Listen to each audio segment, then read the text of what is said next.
From the bridge of the USS Enterprise, it's the DigiGods. Now here's two men who always look good dressed in velour, Wade Major and Mark Keizer.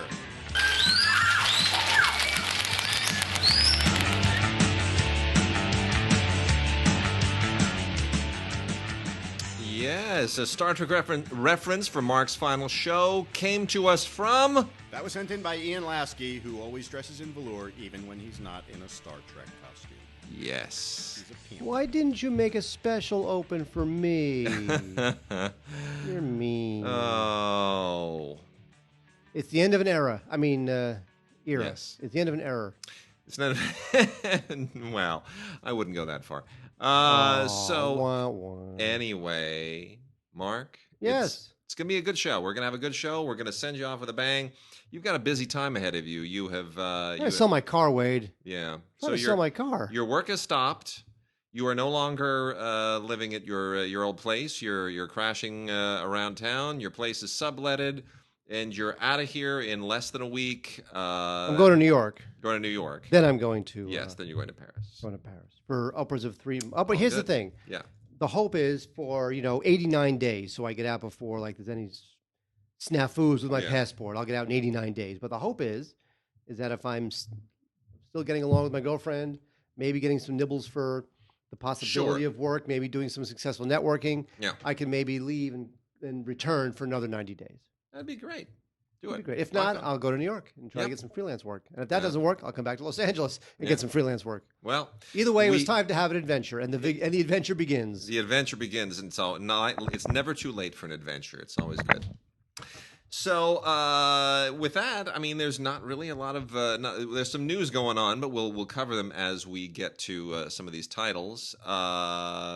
It's looking like, I will say, we're gonna miss you for awards season because it's looking like a good fall. Yeah, it is. There's a lot of interesting stuff that's we've already gotten a few interesting things in screeners. Our award screeners started to come early this year. They started. I have gotten a couple. A couple. September, and we don't normally get them in September. We normally get them, early October at the earliest. Well, maybe they're finally wising up that they don't want to be caught in the avalanche and the scrum of screeners towards the end of the season, and then they get ignored. Yep, very true. And how many decades did it take for them to realize that little number? Too long, exactly, and they'll forget it by next year anyway. So, well, one of those films is The Beguiled. And The Beguiled won Best Director at the Cannes Film Festival, I think very deservedly. One of the most interesting things that Sofia Coppola has ever done, a film that I never would have expected to be as good as it is. It's gotten a little bit of criticism for effectively ignoring the fact that there are slaves in this story. I'm going to be one of those people who is a little bit more forgiving of that, in the sense that we have seen, because the book, has slaves factor into the book. And slavery is obviously something that you can't ignore when you're talking about the antebellum South. But what I appreciate in The Beguiled is that it doesn't. It is essentially a timeless story. The backdrop, in many respects, is sort of, I don't want to say it's irrelevant, but it's almost beside the point. What she wanted to do was something very different from the original Clint Eastwood film, which was tell this story entirely from the point of view of the women. And so the Civil War does become a backdrop, but it is a timeless story. And those who don't know, there's a Northern soldier who's wounded, who's taken in by this, somewhere near the battlefield by this all-girls school. And his presence there proves to be stimulatory and disruptive at the same time. Colin Farrell playing the Clint Eastwood part is tremendously good. And the cast is great. Nicole Kidman, Kirsten Dunst, and Elle Fanning are the three main characters. I think Kirsten Dunst is the most interesting of them, in the sense that this is a very matronly-like part that she's never really played before. So she's trying to age herself into something very different. But Sofia Coppola's direction is superb. It is really, really well modulated. It's a very interesting film, and I think if the whole, fuss and dust up about whether or not this is, ignoring the era of slavery, whether or not it's intentionally doing that to try to be a little bit more palatable, if that dies down, I think this will get some love during award season. It's a really sharp film, And frankly, we've had so many slave-themed films in the last few years. I'm happy to sort of let that die down a little bit, and television. I'd like, I'm one of those people, I want to see black actors get work, but I want to see them get work not playing slaves for a change. That'd be nice. That's true. Yeah. So anyway, Beguiled, good film, written for the screen and directed by Sofia Coppola on Blu-ray and DVD and Ultraviolet. Really worth checking out. Focus is going to have quite a year. They've got this, and then they also have Darkest Hour. It's going to be a big year for Focus, I think. Yeah. Yep. So Wade, here's a recommended film that I can recommend because I'm recommending it. The Ghoul. Now, The Ghoul is EP'd by Ben Wheatley, who maybe you've heard of from Free Fire, British guy. He's wacky. He is wacky. He's a wacky, dark, nutty, sadistic, kind of comically twisted person. Well, he's putting his name on this because he collaborates with the guy who created this film, Gareth Tunley. I love the name Gareth. When I have a child, which will never happen, I'm going to name the child Gareth, even though they'll be American, or maybe French. Anyway, so the Ghoul wants to be kind of a Lynchian thing, and kind of goes halfway to achieving being a Lynchian thing. It's about a detective who is a London detective. He's investigating a double murder, and there's something about the way that the two victims died that arouses his suspicions. So he goes and seeks out an old girlfriend. And goes undercover to try to investigate the therapist of the suspect. I'm trying to be a little bit coy on this. Yeah. But anyway, so you know what it is? This guy Gareth Tunley, he's got a great sense of mood. It's a cool little psychodrama. I was very surprised. I expected nothing. It seems like The Ghoul is almost like sounds either like a Japanese film or straight to DVD. But it's bleak, it's poetic, it's got a lot of decent scares in it, and there's a lot going on in this film than you would think. And Arrow really knocks it out of the park with their release on Blu-ray. They got it's high definition. They got a commentary from Tunley, a couple of the actors. So I would highly recommend The Ghoul. And then we got a couple that are, I guess, okay. We're going to dive into we got a whole bunch of really amazing, super cool stuff from classics that we're going to cover here. Really great, some amazing stuff. But first we have 2:22.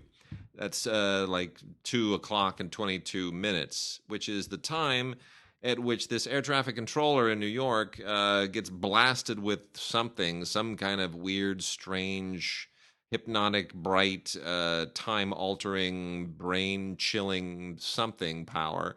And every day at exactly 2:22 thereafter, things happen to him and start to change his life.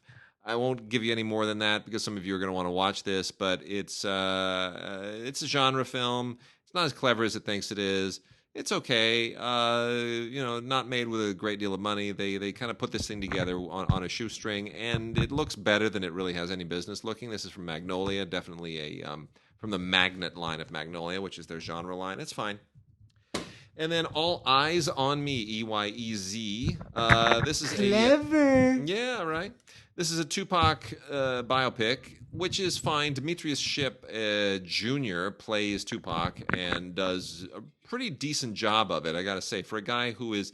There's always a risk when you are portraying a real-life person who is so ubiquitous in media and was so well covered during their lives that we still know. It's like Kennedy, right? We know exactly what they looked like, what they sounded like, how they walked. There's just no... You're never going to convince me that you're that person unless you completely step all the way into their persona, their mannerisms, their way of speaking, their look, the whole thing. And at the same time, when you do that, you run the risk of looking like you're just impersonating them. So it's a tough thing to do, but a lot of people do it. And Demetrius Shipp does it pretty darn well, I have to say. I never believed that he was Tupac, but he looks like him. He looks like him. Sounds like him. It's a good performance. And, I still think we're coming to grips with who Tupac was, and that's going to continue to happen. So it's not the most dense biopic, but it's pretty good. And it hits on a lot of, important aspects of his life. It's long, which I'm grateful for. It takes its time. It's almost 2.5 hours long. So, I'm going to recommend it, even though it could have been better. And maybe there is a better one to be told sometime in the future when there's a little bit more breathing room. But All Eyes on Me, Eyez, All Eyes on Me, the untold story of Tupac Shakur. It's good. Blu-ray and DVD and Ultraviolet. Worth checking out. Probably more as a rental than an own. But, if you're a fan, you'll probably want to own it. All right, Mark. We're going to get into some heavy stuff right now. And I'm going to start by asking why have they remade Flatliners? Because it's awesome. It's a great film that deserves to be remade. No, look, I love the original Flatliners. It might be my favorite Joel Schumacher film ever. I thought it was really cool. It was the right moment to get, Kiefer Sutherland and Julia Roberts and all these young actors to do something very genre-ish and not like a St. Elmo's Fire thing. I like that. I thought that was a cool thing. It came kind of around, the Lost Boys era when we were having a lot of kind of youth-oriented genre things. I like that. I think the original movie is cool. Kevin Bacon, right? I mean, it's good. But there's no reason to remake it now. There's nothing that says this movie needed to be remade. It needed to be remade now, and it needed to be remade with a cast that no one's ever heard of.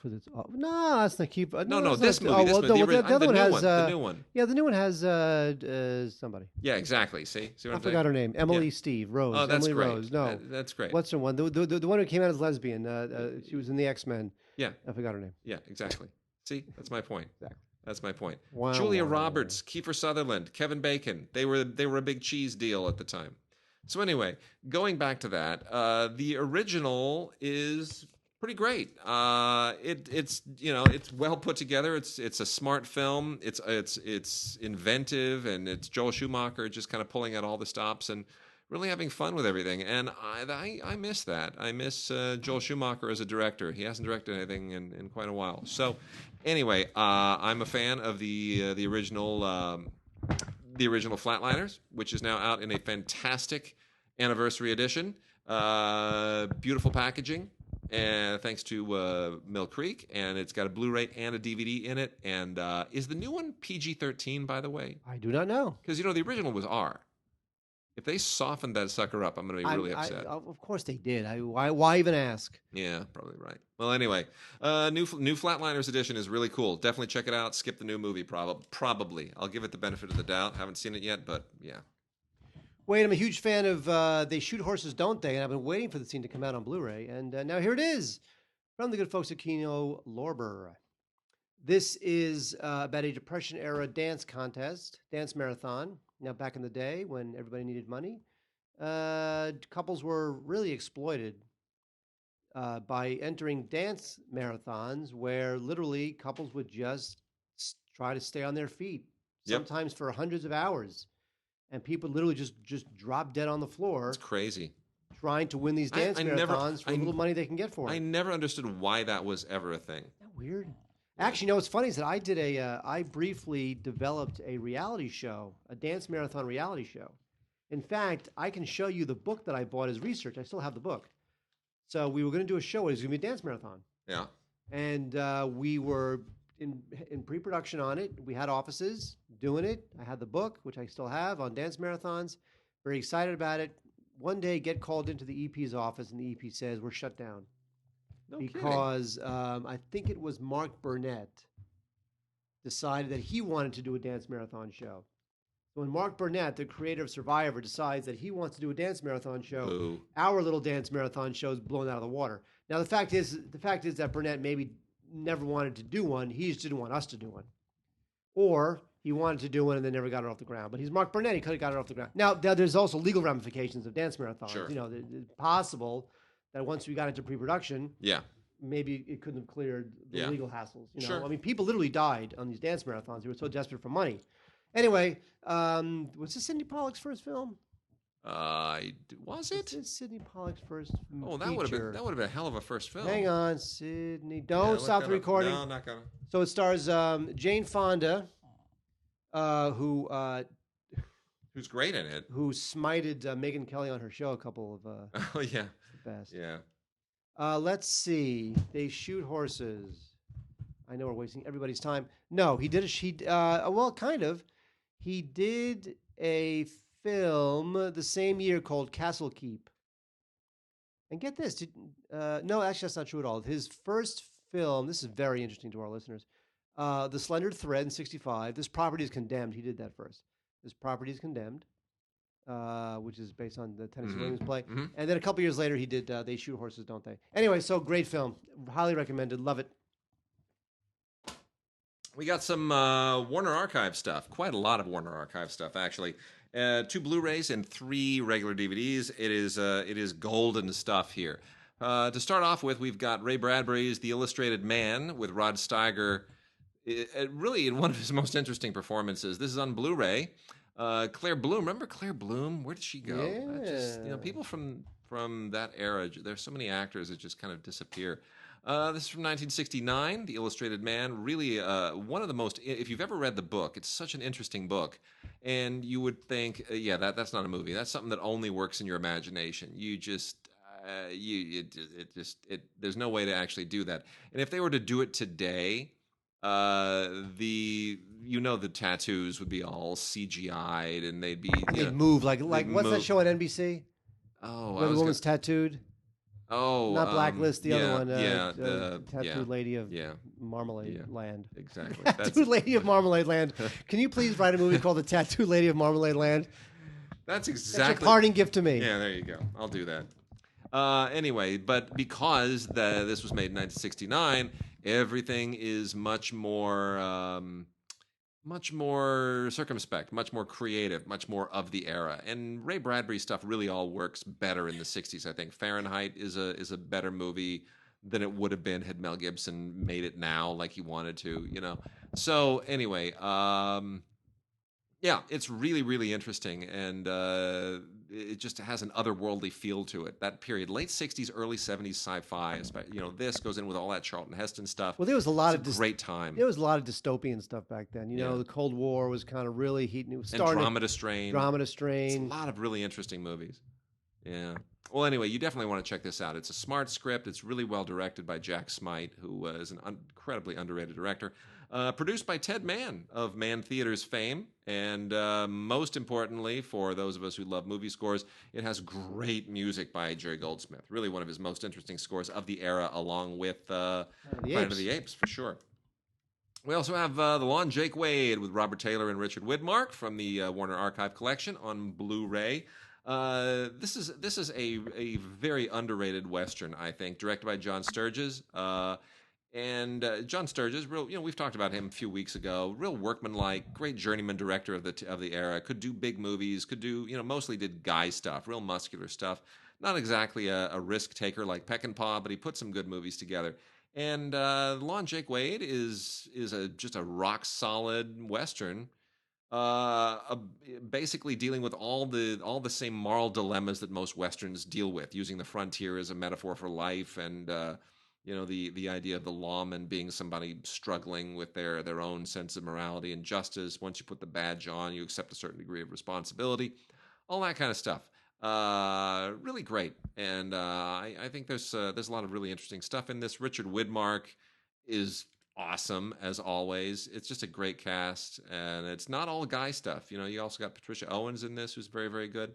So The Law and Jake Wade, really good, solid morality Western. I think it's worth checking out. Here are the other ones. Regular DVD-Rs, manufacture on demand, as all the other archive stuff is. Broadway Babies, which was made by First National back before they went out of business, and then became, I think First National then became part of MGM, and then went to Warner. Maybe went directly to Warner. Anyway, Warner now owns all the First National stuff, either by way of MGM or not. But this is a very, very early talkie, right in the pre-code era, right there, 1929, 1930. And when everybody had to, once you could talk, everything had to be a musical. Everything had to be a showstopper. And this is about the 3 chorus girls who form the Broadway Musketeers. And it's a backstage musical. And it's got what makes this really interesting is that prohibition is still in effect. So you've got a really interesting prohibition angle on the story, and it's definitely a pre-code film. A lot of really interesting stuff here. It's worth checking out if you love movies from this era. Alice White starring in Broadway Babies.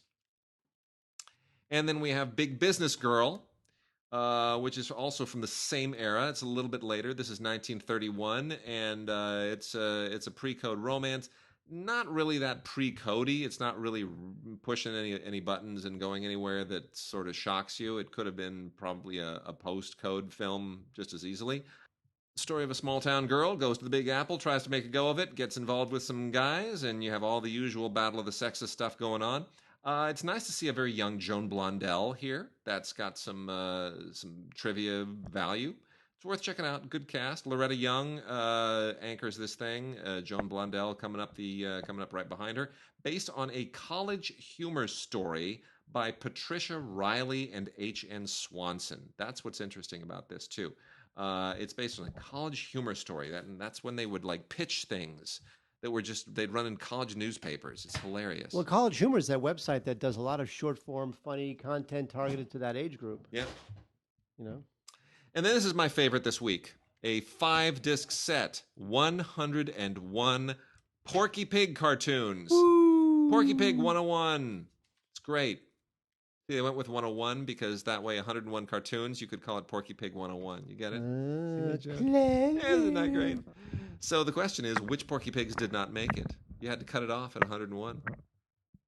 Anyway, it's great. Look, some of the best cartoons I've ever seen are on the Keep going. I love this DVD. You're being funny. You're stuttering like the pig. I just love it. I love it. You could never do a stuttering pig today. The whole PC thing is... It's true. The Stuttering Association of America would be up in arms. Well, you know, when I was working at entertainment, I was editing at Entertainment Today when the Fish Called Wanda, which we're also going to talk about today in a moment, came out, and the stutterer, whatever their lobby is, I didn't even know they existed. Man, were they mad about that movie. The whole Michael Palin thing. Oh, yeah. Unbelievable. I'm not sure if they're really mad or if they just see an opportunity to get their organization out there and maybe do a little fundraising. Sure, that's what they do. In any case, this is great. Every Porky Pig cartoon that is worth checking out is on here. They're all in chronological order with commentaries. There are animation scholars who weigh in here. It's just as much Porky Pig as you. I have not yet shown this to my daughter. I have a feeling she's going to love this. I just hope she doesn't start stuttering just to be funny, because she likes entertaining. But in any case, Warner Archive, Porky Pig 101. It's fantastic. You got to get this. It's just the best thing ever. I'm surprised it didn't get a kind of a bigger, beefier release. But in any case, I'm glad the people at the archive were able to work on this. They give it really great attention. The restoration of these things is perfect. The mastering is perfect. It's fantastic. Not Porky Pig. Look, if there was 101 Bugs Bunny cartoons, they would not blow it out. And Bugs Bunny was number 2. And Bugs Bunny was number 1. That's probably true. Yeah. Wade, you know what else is a fantastic way? What's fantastic? Now, you may not know the story of Leonard Part 6. Because Leonard Part 6 has Leonard Part 6 is in the pantheon of horrible, misbegotten films. Up there with it's right up there. Up there with the Schwarzenegger thing, Last Action Hero, Hudson Hawk. Yeah, it's right there. Leonard Part 6 starred Bill Cosby, and he plays like a kind of a super agent spy kind of a guy. And so this is a big bloated disaster. It was directed by a guy named Paul Weiland, and Cosby's film career did not recover. Certainly, Paul Weiland's film career did not recover. This thing is just one of the great big bloated disasters of the era. It's a great. It really is a great triple feature with Last Action Hero and Hudson Hawk. Which, by the way, I liked Hudson Hawk. Yeah, I love both of those. I do. No, you don't. I do. I love Hudson Hawk and I love Last Action Hero. You're out of your mind. Let me tell you something. In 2005, they were trying to do Columbia was trying to put together a special edition of Hudson Hawk, a special anniversary edition. Did I ever told you this? 2005. Okay. So this is when I was in Manhattan. You remember we did some shows where we did them kind of remote, like. That's right. And so I was doing I was piggybacking along. My wife, not yet my wife at the time, was working on a film in New York, so I just went and spent her per diem and hung out.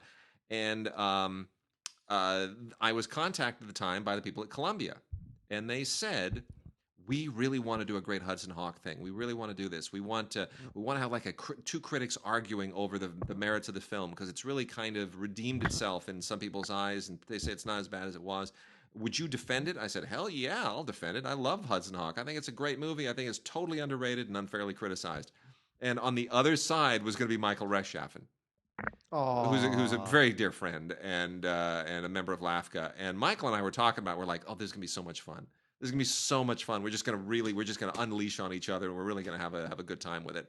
And they kept rescheduling, and I was in New York, and they said, well, maybe we can fly Michael to New York, or can we fly it back to L.A. for a day? I said, yeah, whatever. Okay, maybe we wait till you're back in L.A.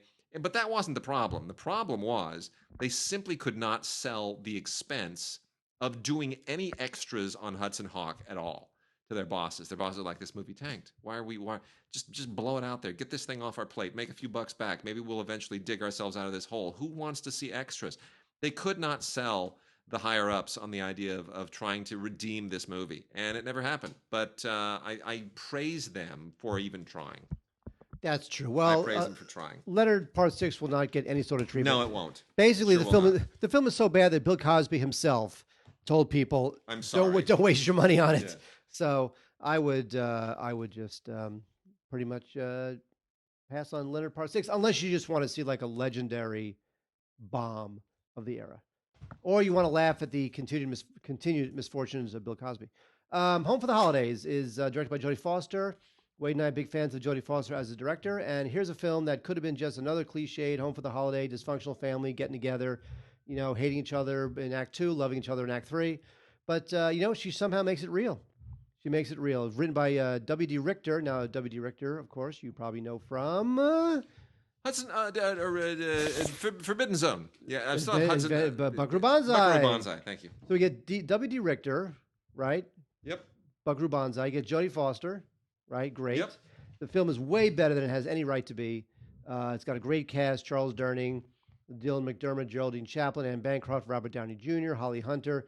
It even has, and he does not bring the film down, it even has Steve Guttenberg. Yes. So anyway, this is now that the holidays are coming around, Shout Select has done a terrific job cranking this thing out. Big fan of this film.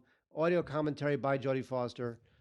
Check it out, Home for the Holidays. Underrated and fantastic. Terrific. Also, the Oscar-winning Fish Called Wanda. Who would have thought that you'd ever say the Oscar-winning Fish Called Wanda? Now, Arrow did a great job putting the scene together. It's a really, really nice addition. My goodness, they've got a 15th anniversary documentary featuring interviews with Cleese and Jamie Lee Curtis and Kevin Kline, who won an Oscar, Michael Palin and the producers. It's got a documentary on the film's location. They really knocked it out of the park with this thing. Highly recommended. Very funny film. It holds up. It holds up as just a wacky, crazy comedy with a stutterer and a guy with an eye patch and a couple fish, and it's just a crazy movie, and it really holds up. It really does not age at all. So Fish Called Wanda, great cast, won Kevin Kline an Oscar, really fun. Arrow knocks it out of the park with their Blu-ray release, so check it out. Beautiful. And let's get into... I love Home for the Holidays. Have I mentioned that? No. Okay. However, you're welcome to mention it now. I am. I love Home for the Holidays. Makes me very happy. Can't wait to watch that for Thanksgiving. So we got some 4K. We got some 4K stuff, Mark. What do you mean? You're not on the 4K bandwagon yet, are you? No. Okay. Well, now when it's Pirates of the Caribbean. Well, we're not going to talk about Pirates of the Caribbean first. Actually, let's do that. Let's talk about Pirates of the Caribbean. Pirates of the Caribbean, Dead Men Tell No Tales. It's terrible. Really, it's like one of the worst of the bunch. And the two guys that they got to do it, Joachim Röning and Espen Sandberg, who did Kon-Tiki, got an Oscar nomination. They were hired to do this. Now, this is the irony. They were hired to do this because they had made a movie about a boat on water. And naturally, the bigwigs over at Disney said, hey, these guys made a movie about a boat on water. They made a movie on water. Pirates of the Caribbean could be in their future. And you know why that is so amazing? Because there's no boat actually on water in this movie. Well, there's boats on CGI water. No part of this movie was filmed anywhere close to a body of water. You don't know that. Yes, I do. Oh. So why would you get guys? I mean, what? Because they know how water looks, so they'll make the CGI water look more like real water. Okay. What was the point of that reasoning? Let me tell you something. Kon-Tiki and Pirates of the Caribbean. How do you get from point A to point B? Let me tell you something. Doesn't make any sense. Do you realize that all the Star Trek films, none of them were shot in space? I know that. But you see, we have water on Earth where we can shoot with cameras. Too expensive. Anyway. It's easier to get some kid in North Hollywood. I know. Some graphics house in North Hollywood or to Ireland create an ocean on his computer. Yes. Yeah. Well, anyway, look, is this a nice 4K looking thing? Yeah, of course. They pull out all the stops. Disney does beautiful job with this. This is their second 4K release after the second Guardians of the Galaxy. So Disney is moving into the 4K world. They're doing a great job of it. It's beautifully mastered, and you can't argue with that. But the movie just isn't any good. It's really unfortunate, and Johnny Depp seems to just be phoning it in. Javier Bardem as the Captain Thaladar, who's yet another ghosty captain who was actually once he's not a pirate, right? He fought pirates. That's the twist here. It's like, oh, so now he's a ghost who fought pirates. Okay, whatever.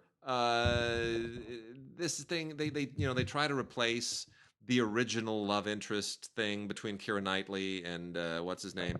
They try to replace Orlando Bloom. They try to replace that with two new young leads who actually have a connection to that, right? Oh, they're probably the son of somebody. I didn't see it. I refuse. Yeah. Anyway, they try to sort of reinvent that part of the movie, and it just doesn't work. They're not as charming, and it's just so used up. You just feel like they're twisting and wringing this to try and get as much out of the concept as they can, and it just doesn't. It's not there anymore. There's no way of making this interesting anymore, and I think this thing tanked so badly that it hopefully the one that's in development right now will go away. Anyway, but as long as we're talking about 4K, well, you know what else tanked on 4K, or what else is on 4K that tanked? Transformers last night. Thank God. From the Mark Wahlberg era of Transformers, which is it's a new era, right? It's the Mark Wahlberg era as opposed to the Shia era. See, they're two different, right? You know this. I do. Yeah. I've seen a couple of those films. They're terrible. They're just loud. They're just gigantically loud. Insane. So they sent us both the Blu-ray 3D and the 4K. Obviously, the Blu-ray 3D is an increasingly obsolete format because there will be no 3D televisions anymore as of now. So whatever 3D televisions are out there right now, that's it. And those things are going to probably have a premium on them someday because... No, but not going to have a premium. Well, but somebody who has... There's no content for it. There's no content for it. If you have a lot of 3D Blu-rays and you want to be able to watch them, you're going to need to watch them on a 3D television. And once 3D televisions start going kaput, those are not going to have any cachet But no one's going to be producing 3D Blu-rays. It's over. No, but for people who still have them. Like the 50 3D Blu-rays that are out there in the world? Yeah, in like 80 years, there'll be able to be somebody who has them like 8-track tapes or something. Well, anyway, a misbegotten idea that deserved to die. The 4K, let me tell you, what's really interesting is if you take the 4K Transformers the last night and you watch it on a television that's 200 hertz or 240 hertz, whatever it is, and you amp that sucker up so that it looks like a video game, some of this stuff is interesting. Don't pay attention to the story. It's just visually, it'll make your optic nerve start to twitch, and there's some value to that. Why Anthony Hopkins is in this, I have no idea. I know. I seriously don't. The whole tie-in with like Arthur and the Arthurian legend and the idea they were Transformers and visited Arthur and Camelot. It's like, seriously, what really, like, that's where you're going now? That's where you're going to take this? You're opening up a can that it's just so silly. Utterly idiotic. And there's extras on here, but nothing all that great. This is three discs. There's a Blu-ray, the 4K disc, and then a third Blu-ray with a bunch of extras on it. Now, Mark. Yes, sir. Here we go. What? Another one? Another one. It's 4K Blade Runner. Oh, whatever. Blade Runner, the final cut in 4K. Can I say something? I rewatched Blade Runner in anticipation of 2049, which I haven't seen yet. Yeah. Yeah. What? I mean, it looks great. Yeah. Visionary stuff. Yeah. The world is great. Yes. The physical production is great. Yes. The story itself is great. Yes. The film, good. film is great. The film is great. When was the last time you rewatched Blade Runner? Exactly 5 years ago. Just now. Like now? Yes. You're sitting with me. What do you mean? Yes, now? 4K. I watched with Phil and I had a gay movie night. So here's the thing. So Phil and I. It's great. I just let the cat out of the bag. So Okay. about a year ago, Phil had not seen. He's a friend of ours. Phil. Phil had not seen one of the Hunger Games movies. Okay. Right. And for some reason he wanted to see it, and I had it. And he says, can I come over and we'll bring some food and we'll watch Hunger Games. And so I called it gay movie night because really two straight men should not be watching the Hunger Games on a Saturday night. Right. Right. So I started to call it gay movie night. So now every couple of months, Phil and I have gay movie night, and where he comes over, we watch a film, and then we order pizza. Yeah. So the last gay movie night Sure. was Blade Runner. Okay. So we're talking maybe 3 weeks ago. Yeah. Okay. The world, the physical production, The music. Vangelis, all that is great, but the actual words out of their mouth, it's okay. That's great. It's great. I was looking at it going. I looked at Phil and I was like, "Is this story emptier than we think it is?" No, it's fantastic. I just really so much there. rebelled against it. It's one of the best looking 4Ks I think I've ever seen. Especially because it's so dark, and that's where the HDR really manifests itself in. Is if you can see color and contrast and shadow, and especially in the really dark scenes, if that all kind of comes together, and it just, Jordan Cronenweth, one of the all-time great, it's beautiful, it's gorgeous. Yeah, whose son is a great cinematographer now too, was one of the all-time great DPs. Did an amazing job on this, and the new one, Deakins, gonna take home his Oscar finally. You know that. I know, but they say that every time he shoots something. There's nothing else. There's no one who's going to beat Deakins this year. There isn't. It'll be like Moonlight 2, like some film shot on an iPhone that's going to beat Deakins. No, Deakins he's got it this year. He's finally got it locked down, and he does. He's got it locked down. He's going to win for sure. So honor it. Harrison Ford in Blade Runner: The Final Cut. Amazing use of HDR. Really, one of the best HDR implementations I've ever seen on a 4K. And then, as if that's not enough. Oh, I know, right? Right? Even better than the Blade Runner. Really? Yeah, because it's just the grain of the film and everything. We are, of course, talking about the 4K Ultra HD release, the 40th anniversary edition of Close Encounters of the Third Kind. A film that was more life-altering for me than Star Wars the same year. Oh, it's one of my all-time favorite films. Yeah, Close Encounters just kicked my patukas that year. You can say ass, Wade. It's my last show. You can say ass. It kicked my ass. It kicked my ass hard. Wade now, Major. Here's the thing. Here's the other thing, too, why Close Encounters was such a big deal. Because when Close Encounters came out, I had just made a very good friend in junior high school by the name of Richard Libertini, who Mark knows as well. Now, my friend Richie, his mom, by sheer bizarre coincidence, is Melinda Dillon, who is the star of Close Encounters. So my exposure to Close Encounters was on all levels. So it wasn't just, oh my gosh, look at this amazing film.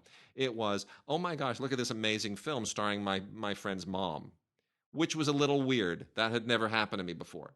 And but Melinda, who is still who's a very dear friend and who kind of like a second mother to me. She and my mother were also very close.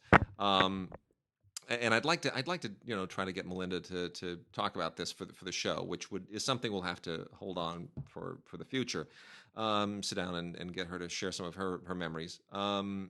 But it's something that she certainly didn't expect. Nobody at the time. Melinda had come from Broadway, and she would go on to get her first Oscar nomination for this, and she wound up getting another one for Absence of Malice. She played the Sandy Dennis role originally on Broadway in Who's Afraid of Virginia Woolf. Is that right? Probably should have played that part in the movie. Did not know that. Yeah.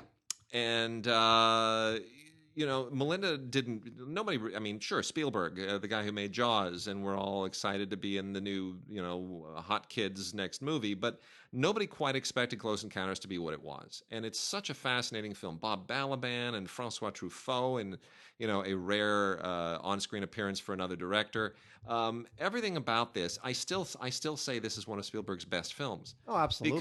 Because there's so much stuff in it that feels so incredibly authentic. All of that bureaucratic stuff where guys are sitting there looking at the radar and all the overlapping dialogue and talking to each other. Great shot. That's amazing. So good. That's amazing. When they're there, when they roll the big globe in on the table to try. Sure. I mean, that stuff's just so awesome. There's so much, and there's so many threads to this story.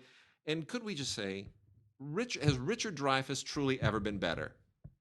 He's great. How many of us from this era, who has not had a dinner with mashed potatoes where you didn't see who caught on, where you just start carving Devil's Tower in your mashed potatoes to see if anybody else at the table noticed? You've done that. You've done that. I have, but you don't see that much anymore unless you're with people of a certain age. Yeah, I do it every single time still. You do. But also, I think the film had a sense of awe that films don't really have today. Well, that's something. When I say awe, I mean, I don't just mean, dude, that was cool. I mean like an emotional reaction of almost religious awe. There was a piece in the New York Times recently talking about how Close Encounters was the first film of the sort of New Age religious era. It had a spiritual component to it, which I agree with. Because there are things about Close Encounters that completely and totally violate the rules of traditional filmmaking and still do. And one of those things is that it threads together a lot of disparate stories that never actually quite come together. They really don't. They come together to some degree in the climax, but it's not as though Bob Balaban sits down with, and Francois Truffaut sit down with Richard Dreyfuss and Melinda Dillon and compare notes. There's no moment where they all sit down and have that big tie it together real self-realization moment where everybody whose stories were all going to coincide, they all kind of coincide in that big moment. That big moment never really comes. I mean, yeah, things connect at the end, but not in that big kind of melodramatic movie way. And it also, there's no sense of jeopardy, really, in the traditional movie way. There's jeopardy in the sense that they're trying to prevent them from going to the mothership, from being there. They want this to be an exclusively government thing. But that whole sort of evil government conspiracy thing, and we're gonna, like today, they would start murdering the aliens, and then Richard Dreyfuss would jump in front and say no, and he'd take a bullet in the chest, and then he'd die. And I mean, Spielberg almost hit that harder in E.T. Absolutely, right? absolutely. When the government guys come in, they grab E.T., they put him in that medical tent. He almost hit the anti-government harder in E.T. Close Encounters has none of that. It is a completely legendary, revelatory, unique film, and the HDR is as good in this as anything I have ever seen. And this is going to be your reference DVD going forward. If you are collecting 4K, this is the one you want to stick with. This is the one that will look the best on any 4K television. This is the one you want to show off at parties. This is the deal. HDR, 4K UHD, Close Encounters, doesn't get better. 40th anniversary includes tons of new stuff. 3 kinds of Close Encounters featurette, Stephen's home videos and outtakes, and a making of documentary. 30 years of Close Encounters, the original featurette from 1977, Watch the Skies, which is such a kick, and deleted scenes, storyboard comparisons. It's great. Yep, one of the great films as far as I'm concerned. Yep. Wade. Yep. Let's go from the Sublime to the big budget Sublime to the low budget Sublime. Yeah. Legend of the Holy Drinker. Oh my word! Now this is a forgotten and absolutely terrific Italian film. I think this might have won the Golden Lion. Did it not? Did it not win the Golden Lion? Could have. Yes, won Golden Lion at the Venice Film Festival. Rutger Hauer. Rutger Hauer, he's great in it. You know what? You think Rutger Hauer, speaking of Blade Runner, you think of him as that kind of late career Rutger Hauer Blade Runner thing. Yep. But in Legend of the Holy Drinker, he is terrific. I mean, the film, it's about a Rutger Hauer plays an alcoholic, and in the very first scene of the film, a guy gives him 200 francs, just a stranger, just gives him 200 francs, and to get himself out of the gutter. And so this guy, the drinker, played by Rutger Hauer, he is so obsessed with repaying this debt that the whole movie charts his ability to repay this 200 francs. Are you Peter Boyle and Young Kind of, Frankenstein? sort of, yeah. Is that what that was? So yes, it's definitely an allegory. It's definitely slow moving. It's definitely ruminative, but it's beautifully shot by Dante Spinati. And I just think this film is just absolutely terrific because you know what? There's a certain nobility to this guy, even though he's homeless, even though he's alcoholic. He is so insistent upon returning these 200 francs that you really just feel for this guy and where he came from and where he might be going. That I just think Legend of a Holy Drinker is terrific. Terrific. So I would definitely pick this up. There's an interview with Rutger Hauer. It's a little less than 10 minutes, but it's still worth it. So that's good. And there's also an interview with the film's screenwriter. Lasts about half an hour. So I have to say that Arrow Academy, once again, knocking it out of the park with Legend of the Holy Drinker, a terrific film, an Italian film, and yeah, great stuff. And then you know what else we got? Star Wars. We have something I've been waiting for forever. Since the beginning of time, which is not quite forever, but it's close. Orson Welles' Othello. And the best thing is it's a Blu-ray from Criterion, and this is just amazing. We've been waiting for this for a long time. Previous releases of this have not done justice. The story of this film is a legend unto itself, as it is with many Welles films. Sometimes the half of Welles films have more interesting backstory than they do, on the screen, which is saying quite a lot. The coolest thing about this is that there's an audio commentary from 1995 with Peter Bogdanovich and our very, very good friend Myron Mizell, who is an Orson Welles scholar, as those of us who know him know very well. Myron is just awesome. I can't say enough great stuff about Myron. He's sort of one of our go-to guys in our LAFCA meetings. Anytime there lacks institutional knowledge about something, and Myron is also an attorney, so anytime anybody sort of needs legal advice on anything related to LAFCA, the room turns to Myron and says, "Myron, what do we do?" And Myron, like Caesar, will bestow on us his wisdom, and then we carry on. I don't know what we'd do without Myron. We also vote in his. Yeah, every year we vote in his home. Yes, that's right. And Myron hosts our voting meetings, and Myron also sends out a list of just about every movie that came out. You know what? That thing is indispensable. It's insane, you go. Right? You know what? It's funny because sometimes you get someone like Bob Kohler, and Bob Kohler, who fancies himself as the man who's seen every film and loves what everyone hates. Bob hates will what also everyone loves. Bob will also send around a list of the top 25 films not released in the United States last year. Which somehow because helps Bob goes to like a million festivals. And that helps us how?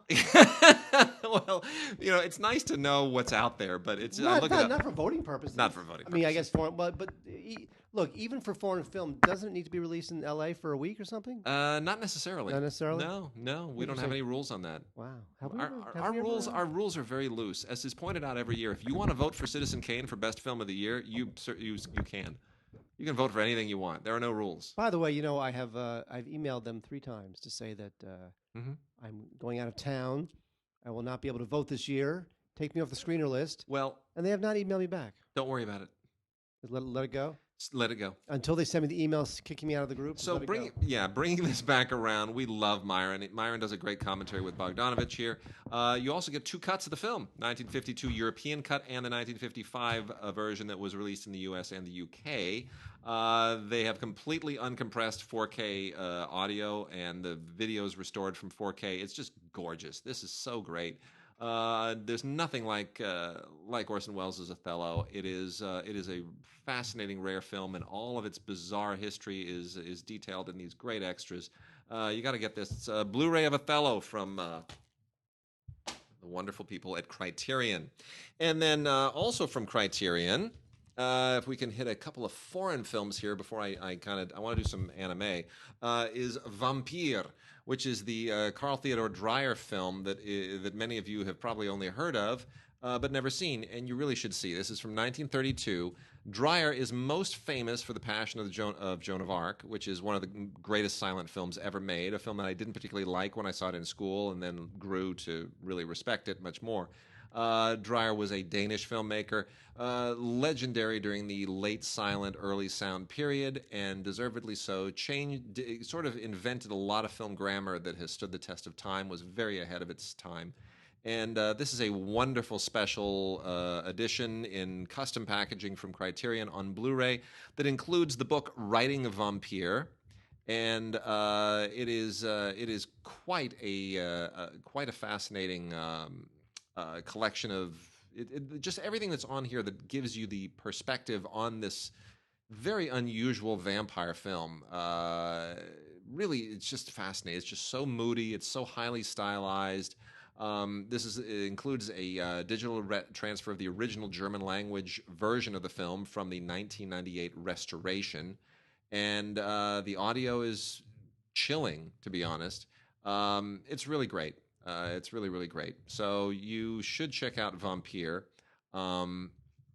you should be prepared. It's a little bit shocking stylistically, more so than it would be if you weren't familiar with what you're getting yourself into. But thank you also to the Janus Films collection for providing this.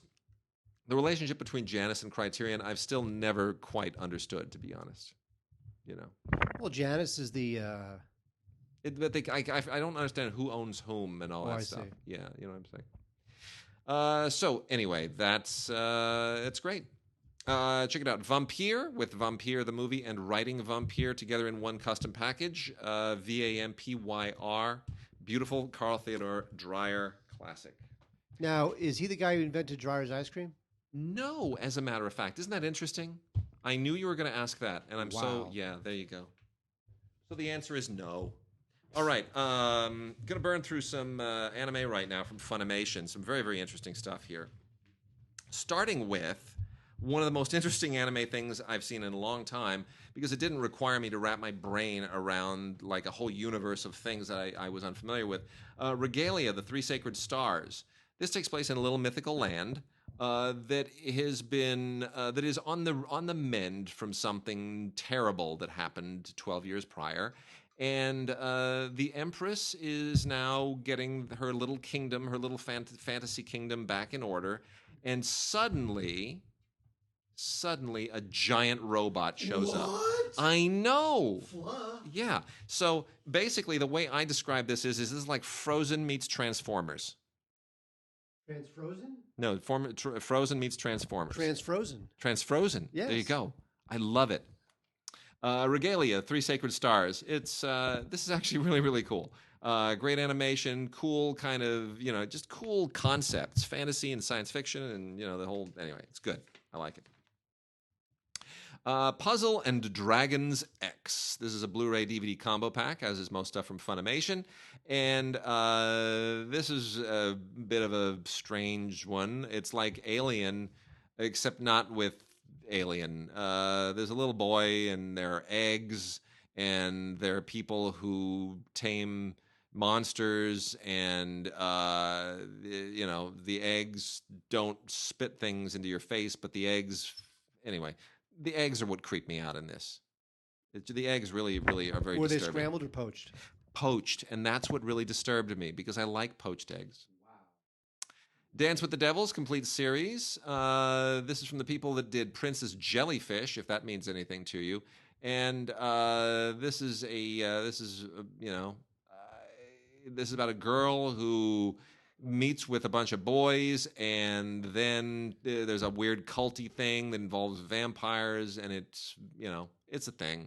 It's really well animated, but not my speed. Complete series, again, a Blu-ray DVD combo pack of Joker Game. This is about 8 men in Japan before World War II, and it's apparently loosely based on actual history. They're kind of like a special team. I don't want to give anything away. There's some interesting stuff related to what brings these men together and how it ties into the lead into World War II. But it's quite conceptually quite challenging and not for kids for sure. Tsukiuta, Tsukiuta, Tsukiuta, the animation. This is again a Blu-ray and DVD combo pack. And whatever. It's kind of like it's Josie and the Pussycats with magic and some guys. That's what it is. I don't know. It's a little bit too Asian pop, Japanese pop. What's it? J-pop? Is that what they call it? Yeah, J-pop. Yeah, and there's K-pop too. It's too J-poppy. It's clearly. I'm sure it's a whole thing that I don't really understand. Not really into it.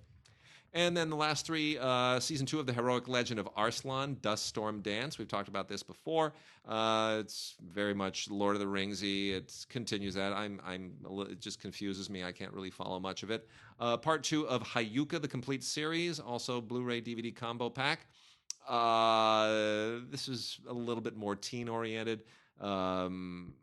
It's kids doing mystery with their literature study club. I didn't really get into it too much. Speaking of Funimation, JJ is going to make Your Name into a live action film. Yeah, we'll see how that turns out.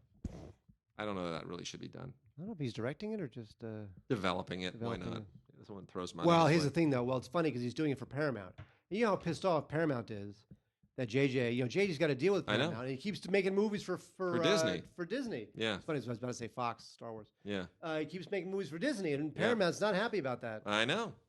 Nor can should blame they. him? Exactly. I can't blame him.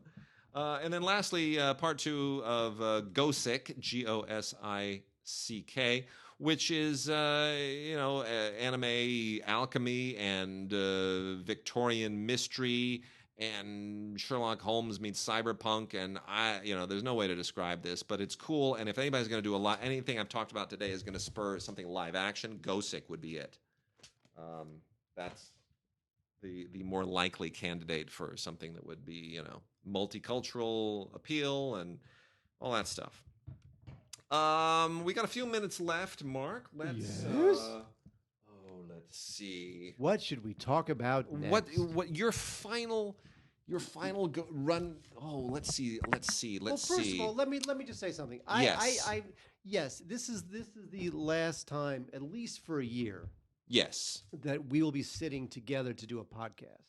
Yes. It does not mean it is the last time I will contribute True. to the That's podcast true. or synagogues.com. That's true.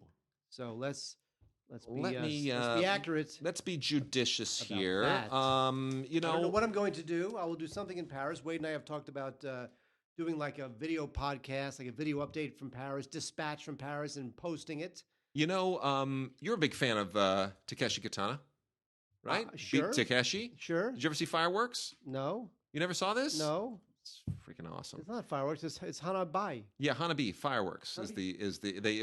anyway. It's called Hana-Bi. So Takeshi Kitano's Hana-Bi, otherwise known as Fireworks, because you see they put the fireworks in the background now, but the film is well known enough that they don't feel the need to give that American title anymore. It's not well known enough. This won the Golden Lion in 1997. This is from Film Movement Classics. Yeah, Huh. he's the man.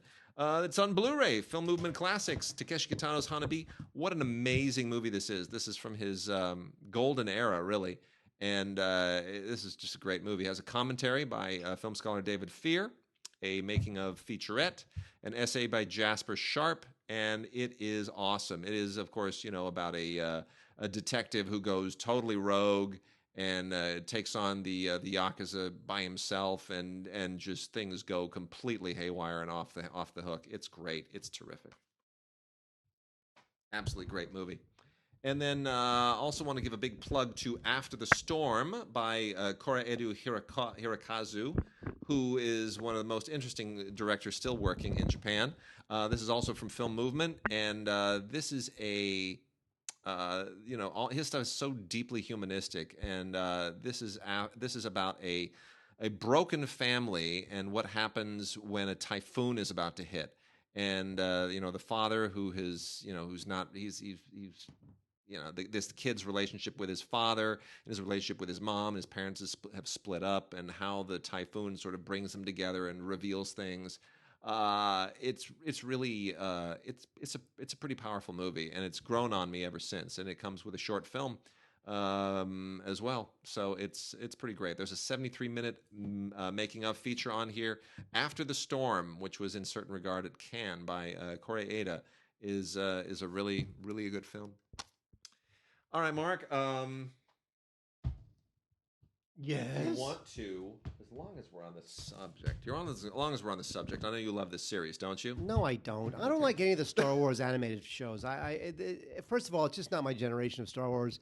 It doesn't feel canonical. Canonical. Dun, dun, dun, dun, dun. Canonical. Dun, dun, dun, dun.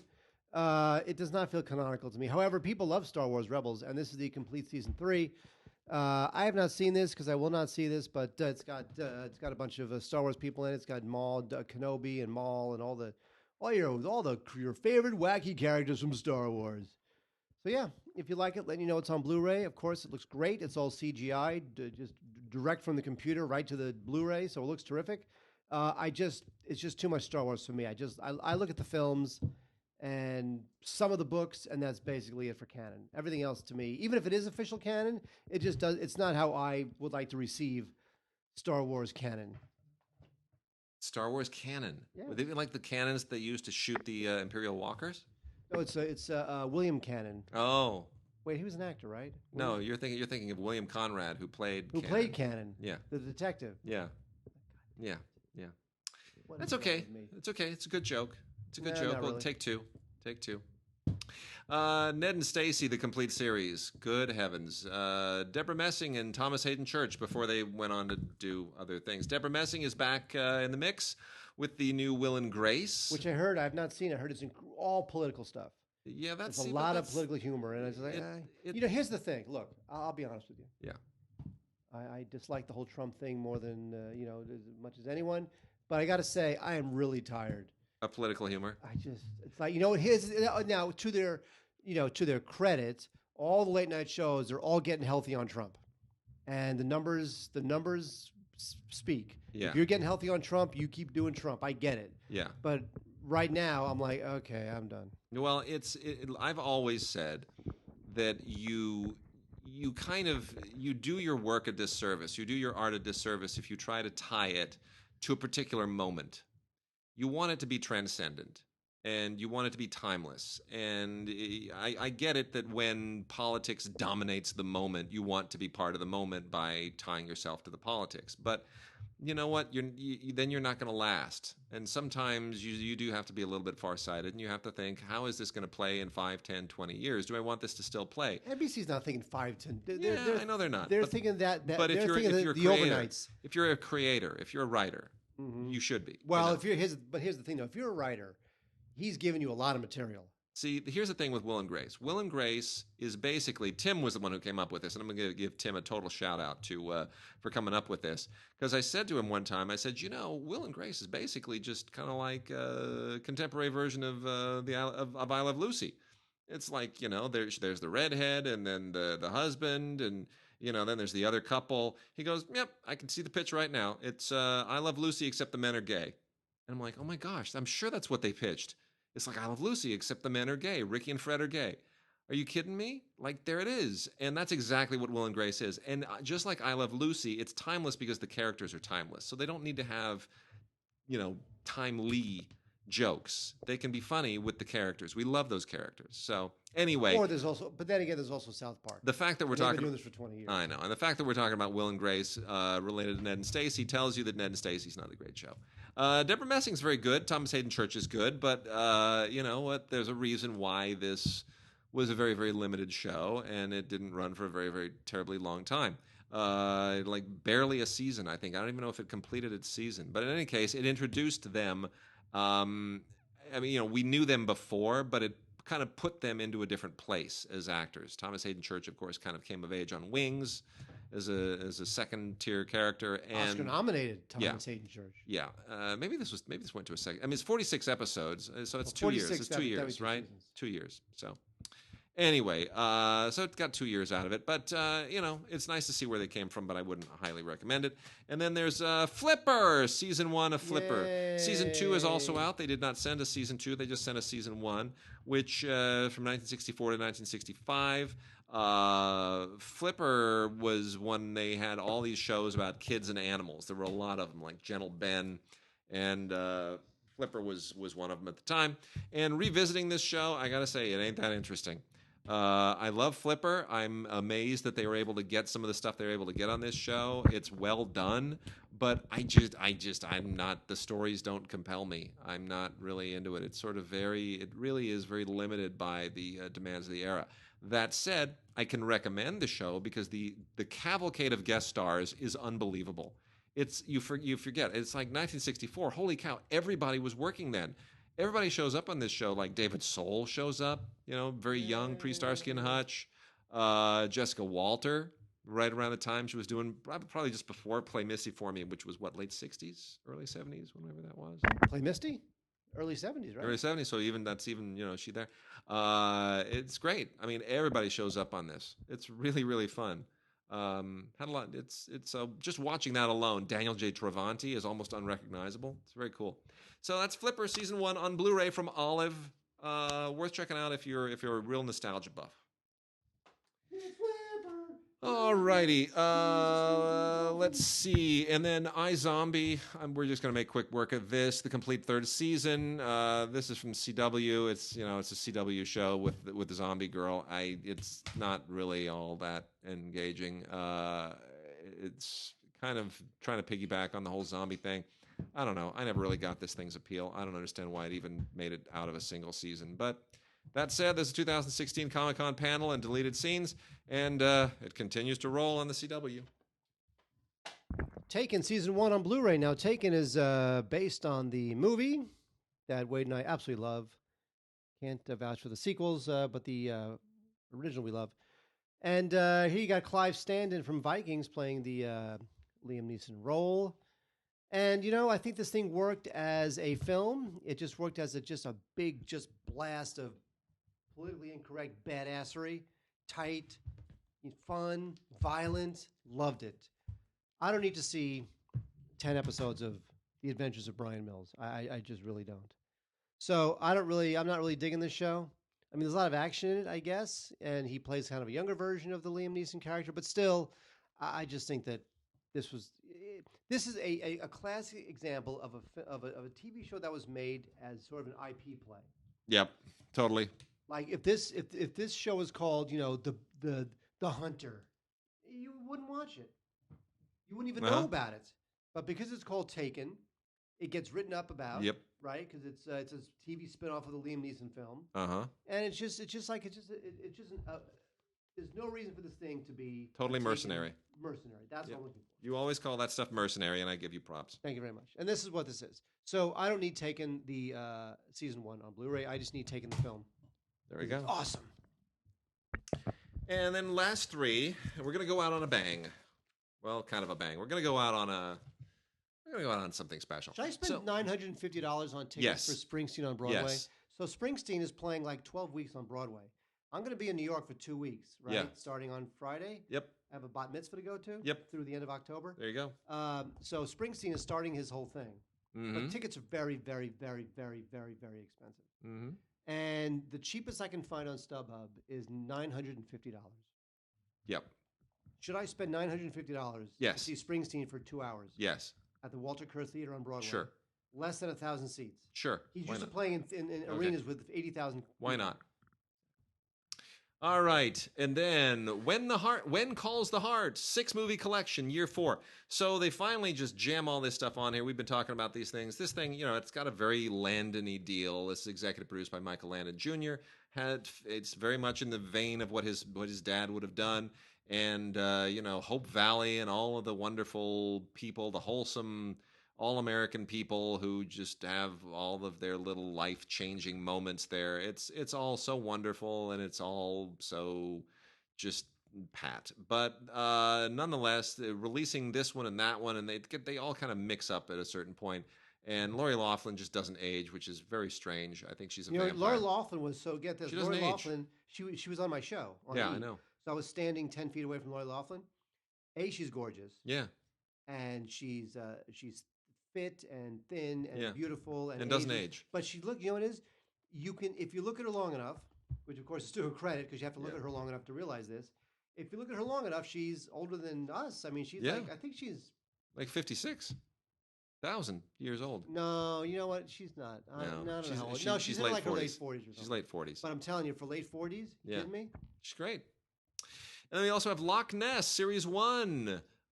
This is from ITV. This is an original Acorn TV release here from RLJ Entertainment. As you can imagine, this takes place in Scotland, and it's kind of a small town murder mystery show set right around the Loch Ness. So don't expect to see a lot of monster stuff in here. That's not the whole point. It's a crime show. It's a rural crime show, and it's good, solid UK mystery stuff. It's very, very good.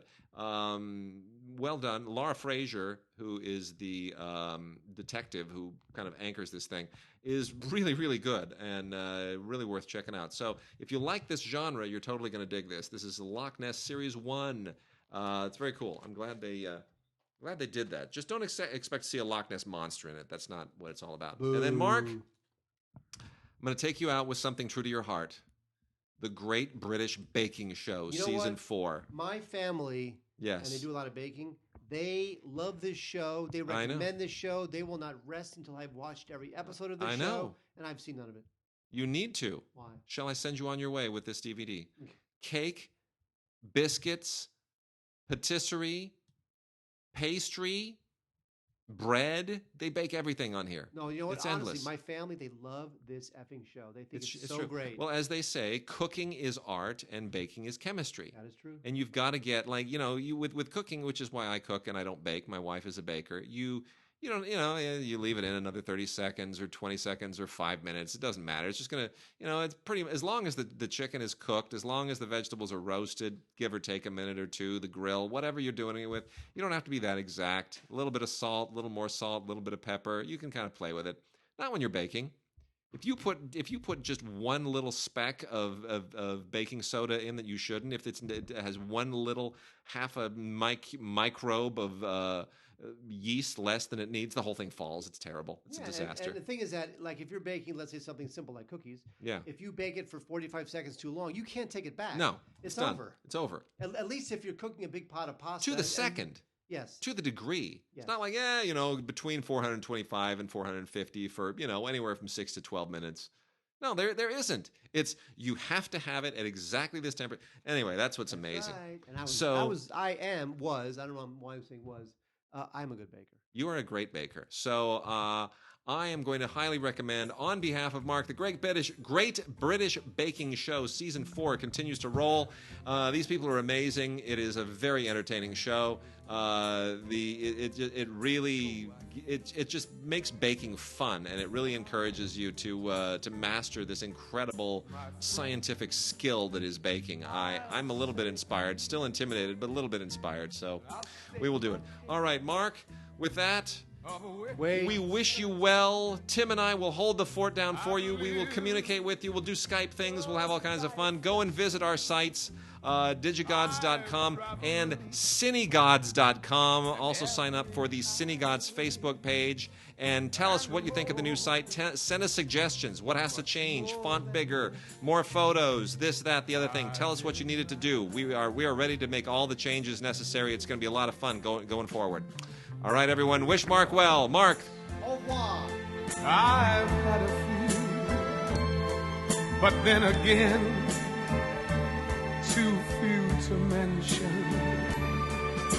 I did what I had to do and saw it through without exemption. I planned each charted course, each careful step along the byway, and more, much more than this, I did it my way. Yes, there were times, I'm sure you knew, when I bit off more than I could chew. But through it all, when there was doubt, I ate it up and spit it out. I faced it all, and I stood tall and did it my